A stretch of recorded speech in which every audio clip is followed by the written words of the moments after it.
Happening now at 6 o'clock, rise and shine, college kids. It is time for you to go back to class at UNM. Upperclassmen, you know the drill, but freshmen, yeah, I remember this. It can be a little bit intimidating the first day. It's a big campus. It's very different than high school.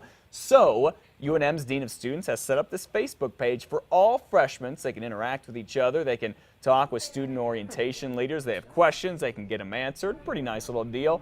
This year's freshman class is expected to be about 4% bigger than last year's. That is 3,400 students. They'll be able to use a one-stop kiosk here to help them get around campus. Sometimes it can be a little daunting. You can get a little lost. Plus, all students now have a new website called Degrees Map to make sure they graduate in a reasonable amount of time that is not 6 or 7 years for an undergrad degree. It helps guide them through the courses that they need to take, so students don't have to guess or they don't have to look at other options. This degree maps actually allows them to see every semester. There you go. The website also shows students what classes they need to take for their degrees. Basically, it's like a college counselor who is there 24/7.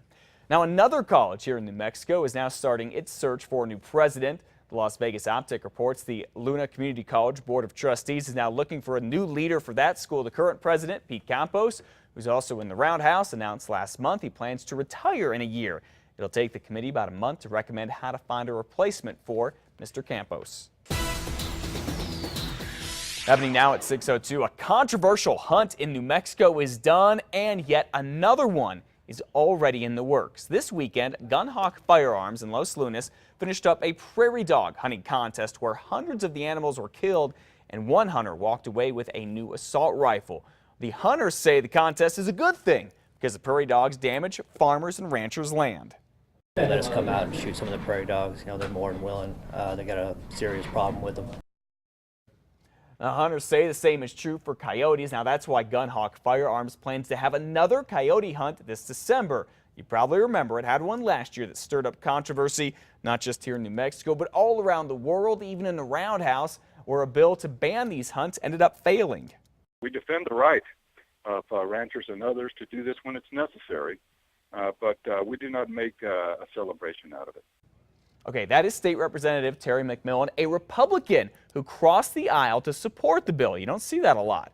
He says we'll be pushing for a bill like this one again next year. We now know the name of the man found dead inside of a burning home in Albuquerque this weekend. This fire started early Saturday morning at a home here on Chambers Street Northeast. It's near Spain and Eubank. And when firefighters got here, an elderly woman told them her son, Calvin Pohl, was inside. Now, firefighters found him dead. His mom was not hurt. Investigators have not said how Pohl died or exactly what started that fire. A part of Central and Nob Hill is back open this morning after a bad crash at a bus stop there. A driver was hurt and cut up his face pretty badly, and city workers say they have never seen more damage at a bus stop ever here. Albuquerque police say about noon yesterday, a man had a seizure while driving north on Hermosa. His truck flew across Central and slammed into the bus stop. Thankfully, no one was there at the time. The crash also knocked down a light post, a metal bench, and part of a fence. Apparently, he had just left the hospital because he had some type of a seizure. Got back into his vehicle, came northbound on Hermosa and wrecked again. The city does not know how much it will cost to fix all of that damage. Well, behind bars this morning, a man who's accused of using his martial arts training on a cop during a traffic stop. Robert Ring was in court here yesterday, charged with battery on a police officer. Early Saturday morning, police pulled him over, saying his license plates were expired. Police say as Ring got out of his car, he started cussing at officers. They tried to get him out of control, and he said, quote, "I will choke you out. I train with Chris Luttrell."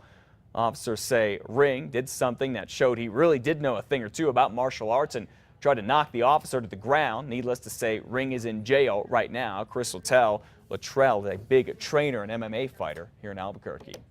Las Vegas is violating its drinking water standards. We're talking Las Vegas, New Mexico, but the city says the water there is safe to drink. Las Vegas Optic tells us that 3 of 10 water samples had coliform bacteria in them. The city says coliform bacteria is not usually harmful, but it could be a sign that there's a problem with the water treatment or distribution system. Again, the city says the water is safe to drink. However, infants, older folks, and people with weak immune systems should talk with their doctors before drinking that water. Well, a new brackish water treatment plant like this is going to go in Sandoval County. The company called Aero Mix is going to build it. It'll cost $4 million, pump 500,000 gallons a day, and will supply water for a new development west of Rio Rancho.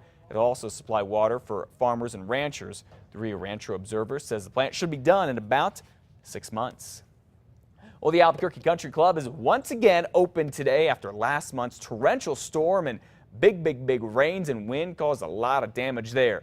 Take a look. Do you remember what happened after the severe thunderstorm did hundreds of thousands of dollars of damage, knocked down 100-year-old cottonwood trees, and then ripped up the greens and the fairways, created a big mess out there. It took weeks to clean up, but once again, the golf course is back open. It officially opened on last Friday.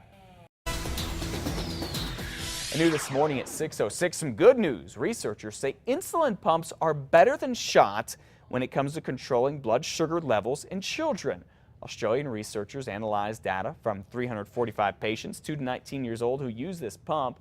The study shows the pumps nearly cut in half kids getting low blood sugar and having to go to the hospital because of problems with insulin and diabetes. This is particularly important for kids who have type 1 diabetes. It's a kind that is genetic and they are born with. Unfortunately, even as kids, they got to keep track of all the carbs they eat. They got to test their blood sugar 4, 5, 6 times a day. It's a real pain for them. So this hopefully makes things just a little bit better until a cure is found. JDRF, Juvenile Diabetes Research Foundation here in Albuquerque, does a lot to help these kids and their families. Well, scientists in London have discovered that a gene that helps control aging has a link to the most common type of blood cancer. Myeloma affects white blood cells and causes them to grow uncontrollably. Researchers say the link between the aging gene and myeloma could lead to new ways to slow or stop the deadly myeloma cancer. Certainly hope something good comes out of that as well.